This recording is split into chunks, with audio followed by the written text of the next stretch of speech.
Three expansions in one, as well as 22% elemental pen that can be leveled up. Betrayal League has me very, very interested, to put it lightly. My name is Wolf, and welcome to everything we know so far about Betrayal League. Let's go ahead and get into this, shall we? Now, we're here on Ziggy's video because I will be coming back to this and explaining some of the nuanced stuff that he shows and kind of skips by very, very quickly. But we shall come back to that. I'll be using the main Path of Exile page to showcase a lot of content to you. Now, you may think that, oh, all of his information is just going to be available here. I have done quite a deep dive on this video, on Ziggy's video, and on all of the sort of content here. So there will be some things that aren't overly explained to you, and I can give you I think I can give you a very rough idea of what the system is going to look like when we first get in, just from doing the doing readings on it and that sort of stuff. It actually seems very, very simple for how big of a sprawling bounty board this is. I'm pretty sure that I know how to. I don't know how to get to the top, but I know how to get through all of these, and it seems a little bit simple. Okay, so now with that being said, there is a few different things I want to talk about. Very first is that we lose all of our masters. All of our old ones, like, you know, Katarina, Varici, Elrion, have just been kind of Thanos snapped out of existence, and it's probably for the better, if I'm honest, because that means no more leveling masters. For those of you who've been doing that for many, many leagues now, you must not be having a great time. I've only really played through Incursion and Delve, so I've really only had to level them once or twice, but for those of you who have done that quite a bit, I apologize. But taking out all of those kind of annoying masters and replacing them with the current style of content like Delve, Incursion, and Bestiary. I never got a chance to play a Bestiary, so it's going to be quite fun. Bringing back all of these as a kind of master mission really shows us how GGG was playing like 4D chess in a way. Excuse me. They were playing 4D chess in a way, so they would feed it to us, let us see if it was good, rework it, and then they knew it was coming in 3.5, so they could kind of tune it to how we liked it.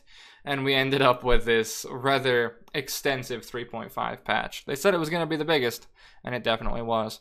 So all of the old masters are gone, and they were replaced by a bunch of very fun ones. They basically said, move over, Granddad, the millennials are coming in, we've got more information, and we're more enjoyable to be around.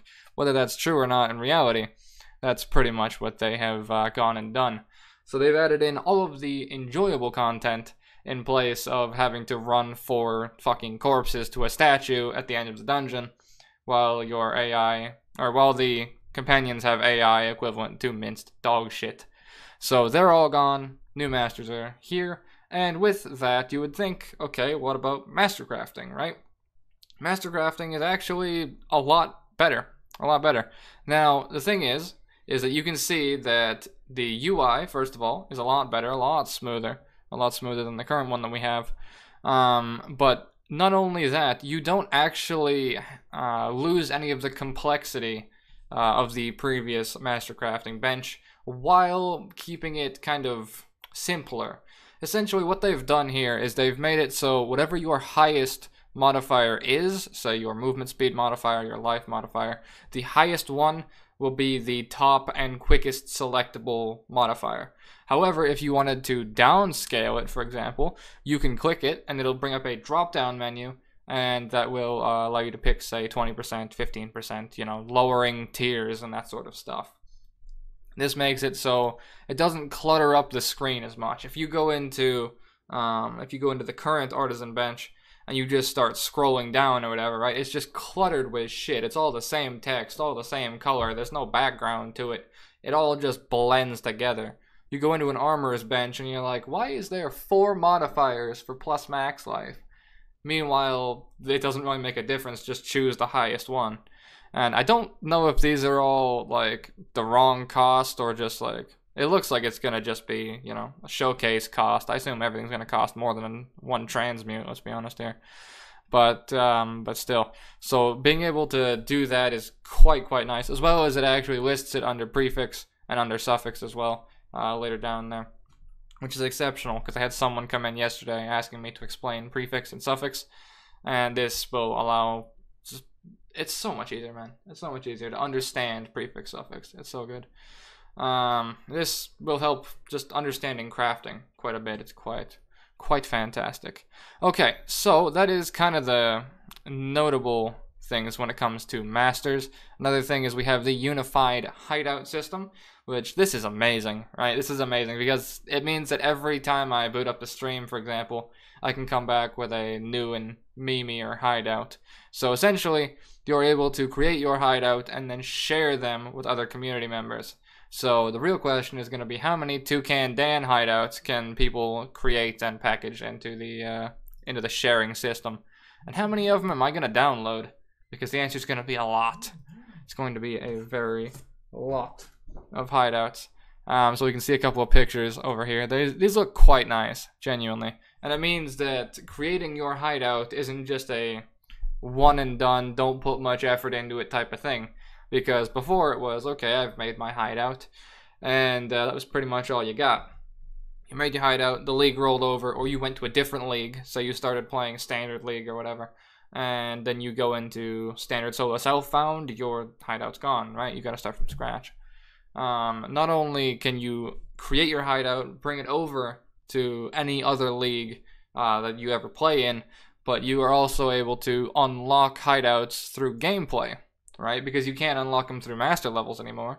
You get to unlock hideouts through gameplay, you get to claim them, literally claim them, which is quite cool. And you don't have to deal with hideout levels anymore, because there's only 5 masters now.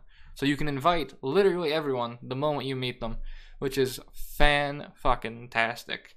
There's no more, okay, which vendors do I want? Do I get them to level 8 to try and get uniques from them? Like, all this extra nuanced system is just gone.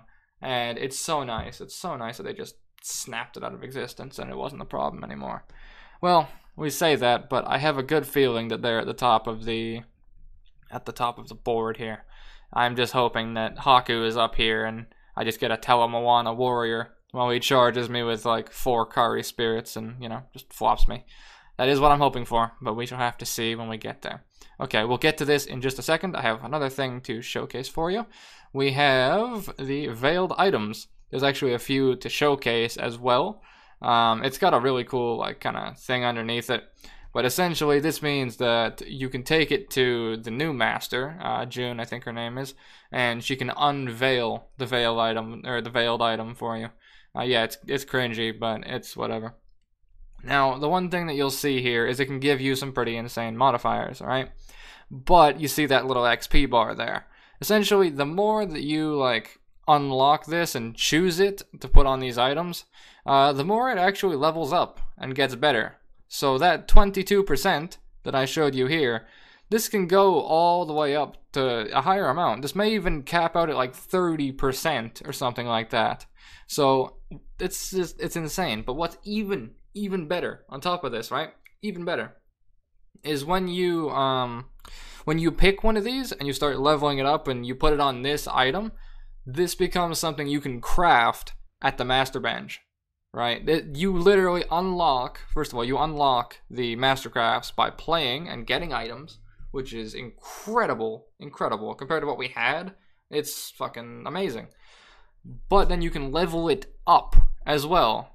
So it's just, there's so much. You can make some fucking insane items as well, because it doubles over as some insane stuff. Because this is 2 mods in one. You have bleed chance and you have increased fizz in the same mod. It's absolutely nuts. It's incredible, and I love it, man. It's great. You level it up the more times that you choose it, and then you can mastercraft it on as well. I don't think mastercrafting it levels it up at all. I think you have to unveil it over and over and over, which means you may be sacrificing some items to just max out a roll, for example. Like, say this was actually well rolled, but you wanted to get minion damage to put that on like a scepter later on. So you're like, okay, well, I'm not going to take the fizz and bleed on hit. I'll take the minion damage to amp up the enchant to use that later on. It adds some actual strategy to finding loot and that sort of thing, and unveiling loot, as cringy as that kind of is. So we can take a look at some of these, some of the added on things to it. We have 8% chance to avoid elemental damage from hits during soul gain prevention.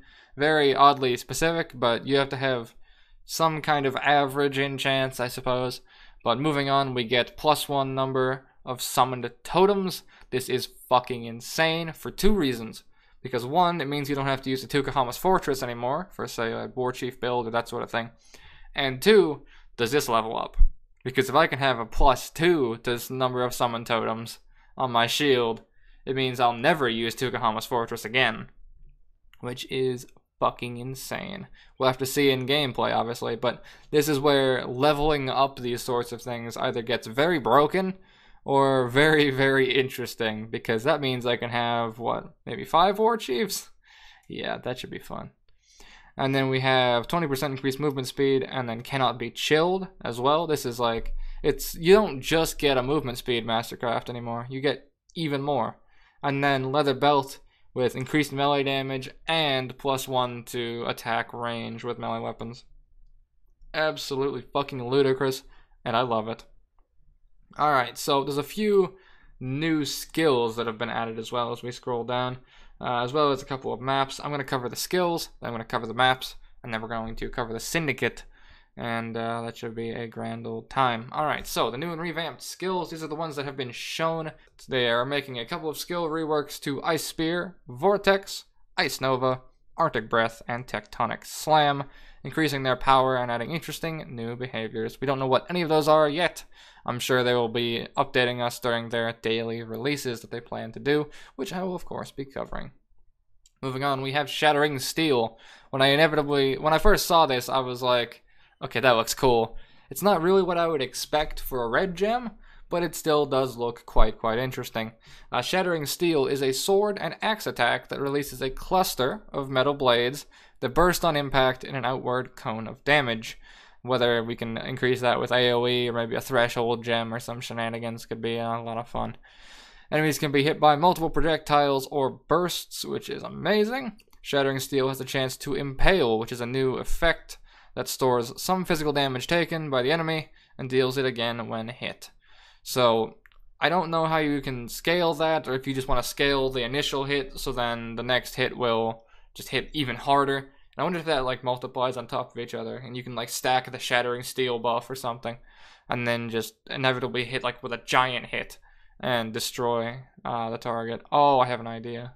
I have an idea now, because the next one is Lancing Steel. Lancing Steel is a sword and axe attack that releases an impaling projectile and summons metal blades, you can see the side ones, that are fired forward in rapid succession. Enemies can be hit by multiple blades, though only the central one applies the new impale effect. Now, if this one hits a lot harder than the other one, you can stack impales with, say, the first one, because you can hit them with multiple bursts. So if you can stack up impales, right? You spam out this one, stack the impales up as high as possible, stack the percent up, and then you detonate it with a Lancing Steel and a giant hit. Hopefully it would work something along those lines. And you can detonate it and, explode a pack or explode like a boss or something. That'd be kind of fun. War Banners, I am hella excited for this. This is going to be fun. Cast a banner once to carry it, weakening enemies around you while buffing the attacks of you and your allies. War Banners gain stages as you kill enemies, while Dread Banner gains stages as you impale enemies. War Banner is going to be a lot of fun. Cast a second time to place the banner, making the effect larger and more powerful with a bonus effect. What we're going to need to see when we get our hands on these is if we can cast while we carry the banner. I would assume so, but that opens up a whole new world. Because War Chief Totem Marauder, for example, drop down the totems while I'm carrying the War Banner. That'll be a lot of fun. That'll be like a really awesome type of like feeling like you're playing a War Chief type of build. That'll be amazing. And then we have brands. This is more of a caster-oriented thing. We have create a brand on the ground that attaches to an enemy that walks near it. Storm Brand zaps nearby enemies and deals damage in an area around them, while Armageddon Brand summons destructive flaming meteors, which is awesome. Branded enemies drop the brand on death, letting it jump to other enemies. So essentially, you put a brand on someone, does a bunch of damage to them. When they inevitably die, it becomes a kind of like trap they can walk over, and then it'll pick up on them again and just damage that guy, and then it'll bounce around and that sort of stuff. So it should be very awesome. I don't know if it'll like home in on a target, or if they have to like step on the brand to trigger it, or what it's gonna be like. But that should be very, very interesting. Then we have Winter Orb, which is essentially a channel skill that says create an icy orb above your character when you channel, which rapidly lobs ice projectiles at nearby enemies. Channel the skill. Channeling the skill causes you to build it up in power, which starts to fade away when you stop channeling. This skill looks very, very interesting. It's kind of like an icy blade vortex type of thing that kind of has its own targeting, which is kind of a downside, but that is just how it is. Alright, I have the items here that I will show you, and then we will talk about the Syndicate board and the nuances of it, because it looks very, very interesting. Alright, this is a Ghetto 8-link with crits bow. Yeah, it has increased movement speed, increased attack speed, a lot of increased crit chance to inflict bleeding on crit. Enemies you inflict bleeding against grant 91% increased flask charges, adds fizz against bleeding enemies, and 50% chance to maim on critical strike. Which means that if you stack crit, you get bleed and maim for free, which is insane, because if you put Bloodlust on there, which is increased damage on maimed targets, I think, you'll do some fucking nutty damage with this bow. You have Vivisect, which is a very interesting aura gem, or not gem, but a very interesting aura ring. +5 to level of socketed aura gems. Yeah, +5, I know. Socketed gems have 10% increased mana reservation, +17 to all attributes, and 15 life regeneration per second per uncorrupted item equipped, and then -2 to total mana costs of skills for each corrupted item equipped. And then we have a Temporal Chains in Presence, which grants, it gives you Shaper's Presence for 10 seconds when you kill a rare or unique enemy. We have no idea what that is, but Temporal Chains has 100% reduced mana reservation, which means you blasphemy that, and you have a Temp Chains in Presence, pretty much. 21% increased damage, which is nuts, +2 maximum life, and then 2.2 mana regeneration per second. The supporter packs down there. The new endgame maps, essentially they reorganize the atlas entirely. The channel, for example, is tier 1 now instead of being a tier 5 like it is currently. And Courthouse is a tier 14. These other two are new maps, which is Fungal Hollow and Primordial Bullocks. Alright, let's get to the meat of this league, shall we? Other than the fact that we have access to Delve, Incursion, and Bestiary all over again, which I'm going to make content on, of course. I'm going to explain all of that. I'm going to have my work cut out for me. But we have the Syndicate, which is very, very interesting. So, when you first start off on this board, I have no idea what it's going to look like. I assume maybe killing Hillock will get you somewhere, but the thing is, this is going to be accessible from Coast. There's literally a picture. Is it down here? Not this one. If we scroll up a little bit, you literally have a picture of someone encountering them in Coast. So from the get-go, you will be meeting and dealing with the Syndicate, much like in Delve, but it's going to be a lot more interesting than just clicking the node, I suppose. Okay, so I have no idea how it's going to start off and that sort of thing, but there is a few different things going on here. So each of these kind of heroes, I suppose we can call them, masters, I guess, have their own rank and level, and they drop unique things, I'm pretty sure. Not unique, but interesting stuff. So if we scroll in a little bit, and I bring my way up here, we can see that he has a boots icon on Hillock, which means, I assume, if you kill him, he's going to probably drop a cluster of boots. If you kill Gren, for example, he's probably going to drop a bunch of helmets and that sort of stuff. So you can kind of, I guess, target farm what you're kind of aiming for, which is going to be quite nice. So if we reset ourselves to 100%, we can see a few different things. We can see when we look at these different tiers, notice how they have, what is it? I can't exactly read that. Transportation, fortification, research, and then intervention. All of these have what I'm going to call an experience bar. Now, the way that you actually get this experience bar to go up to reveal these people is going to be running into these people that are connected to it. So in our case, say we're using this board, for example, and we wanted information on fortification. So we would try and find Leo if we could at any point, and then when we come up to the top here, when we kill Leo, we'd be able to either maybe execute him, bargain with him, that sort of thing, or we can interrogate him. Now when we interrogate him, we get plus 20 intelligence towards, say, in this case, fortification gatehouse. So if we were going for fortification and we interrogated Leo, then we can get intelligence, and it would push this bar forward. Now, I assume, in my humble knowledge, that when we get this bar to full, we can raid the safe house. You can see these safe house raids down here. Each member stores different types of items in the safe house, which is going to be the icon that I was talking about earlier that is indicated here, depending on where they are or who you put where or that sort of stuff. Because you can make people betray each other to kind of create your own loot path in a way. So say you wanted the boots of Hillick, right? You find Hillick, you beat him, you have him betray the guy above him, and then you find him again. You can interrogate him, get knowledge on this guy, get knowledge from Leo, interrogate him, etc., etc. And then eventually, I don't know if you'd have to kill Hillick again and then have him betray the guy up here. I assume it would probably be something along those lines, because these people never actually die. What ends up happening is if you execute them, they will go to this box down here. Now this is basically the out of play box. And the reason that exists is because every single person on here, while you can encounter them, say, like, out in the open world in Coast, for example, you can also find them during maps. They can come to try and assassinate you.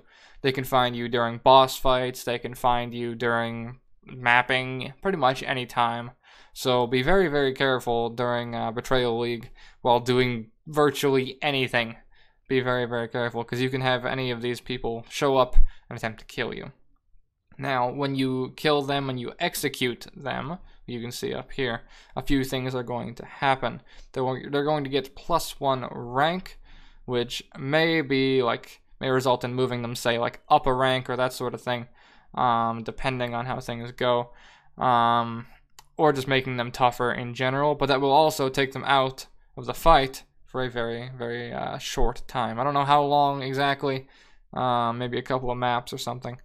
But that means that, say, there's one that has, for example, like Reflect on it, and you just can't kill that boss. If you somehow manage to deal with it, or you have someone else come in and kill him for you, you can execute him, and he will be out for, the next foreseeable future, and you don't have to worry about him ambushing you and assassinating you. Or there's someone who maybe does, like, they ambush you and do this massive AoE or something. But when you find them out in the open world, or you assault their fortification, they aren't half as scary. You kill them at the fortification, you execute them, and they're out of play for assassinating you, or like trying to assassinate you for the next little while. And as a result, you don't have to deal with, that big burst of damage that happens whenever they show up. So that's what that little box down here was for. I originally thought, oh my god, can I make them like companions or something? Can I have Hillick be my companion?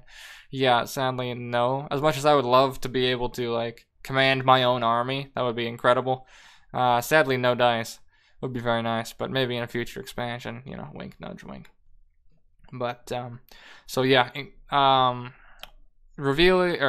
filling up this XP bar, I believe, will allow us to raid these areas, and then whoever you end up putting up here, with whatever icon they have, will be what that safe house will be filled with. Because if we come down here, it says each syndicate member stores different item types in the safe house. Higher ranked members will have better items, which means, of course, we execute someone, give them +1 rank, or +2 rank, etc., going onwards and onwards, and that pushes them up and up and up and up. Now, if they get to here, I don't know if they can, like, be upgraded all the way to the center, or what ends up going on there. If you have to make them, like, be betrayed or something, I don't know. I'm not entirely sure. But you rank up the guy up here, push him all the way up, get enough information from interrogating anyone connected to him, and then you raid his safe house, if he's the one who has the icon that you want. Say you want boots, or you want chest pieces, or axes, or whatever it may be. Give them that icon, or find someone with that icon. Force them into a position of power. Figure out interrogate enough people to get intelligence on him, to get safe house, and go raid the shit out of him. That is how I assume the Syndicate board is going to end up working. I will be, of course, giving you a full Ultimate Beginner's Guide once I get my hands on it, but that is a month away, so for the moment we can only really speculate and assume. So that is going to be all from me. I will keep you posted with any updates that are coming out on Reddit during their daily updates and that sort of stuff. I shall keep you posted for anything interesting or of note. It's going to be all from me, and as always, take care, gents. Thanks for making it to the end of my video. If you enjoyed it, take a look at the 2 pieces of content you're seeing on screen right now. If you wouldn't mind, you can click that big red button and see more updates from me. And if you want to go even further than that, then you can take a look in the description to find my new Patreon link. You boys gotta keep the lights on somehow.